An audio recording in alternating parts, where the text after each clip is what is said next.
अस्सलामुअलैकुम। हिंदी सुगम भारती कक्षा 5वीं। विचित्र आदमी, अजीब आदमी। ये कहानी विष्णु प्रभाकर जी ने लिखी है। मुझे तो ये कहानी में बहुत मज़ा आया है।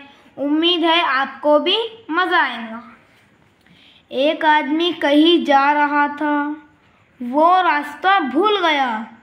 उसने किसी दूसरे आदमी से रास्ता पूछा। ये दिख रहा है, ये रास्ता पूछ रहा है। दूसरे आदमी ने बताया, नदी किनारे जो पेड़ हैं उसके ऊपर के रास्ते से चले जाओ। आदमी विचित्र था। वे पेड़ के ऊपर चढ़ गया। उसके बोझ से पेड़ की डाल झुक गई। ये दिख रही है, इस पेड़ की डाल झुक गई है। किसी तरह हाथों से डाल पकड़कर वो लटक गया। उसी समय एक अन्य आदमी घोड़े पर बैठा नदी पार कर रहा था। लटके हुए आदमी ने उसे पुकारा, कृपा करके आप मुझे बचा लीजिए, नहीं तो मैं नदी में गिर जाऊंगा। घुड़सवार दयालु था।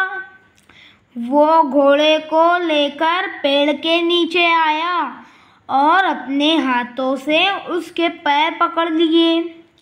लेकिन ये दिख रहा है, पैर पकड़ लिए। उसी क्षण घोड़ा आगे चल पड़ा। ये दिख रहा है, घोड़ा आगे चल गया है। बेचारा घुड़सवार भी उसके पैर पकड़े हुए लटक गया। ये दिख रहा है, लटक गया है।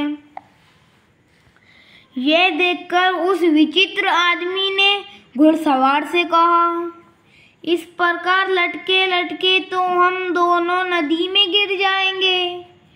यदि तुम गाना जानते हो तो कोई गीत गाना शुरू कर दो। शायद गाने की आवाज़ सुनकर कोई यहाँ आ जाए और हमें बचा ले। घुड़सवार गाना जानता था। उसने गाना शुरू कर दिया। गीत बहुत अच्छा था। गाने पर ताली बजाने के लिए विचित्र आदमी ने अपने हाथों से पकड़ी डाल छोड़ दी। ये दिख रहा है, इन्हें डाल छोड़ दी है। ताली तो क्या बजती, वे दोनों उसी समय नदी में गिर गए।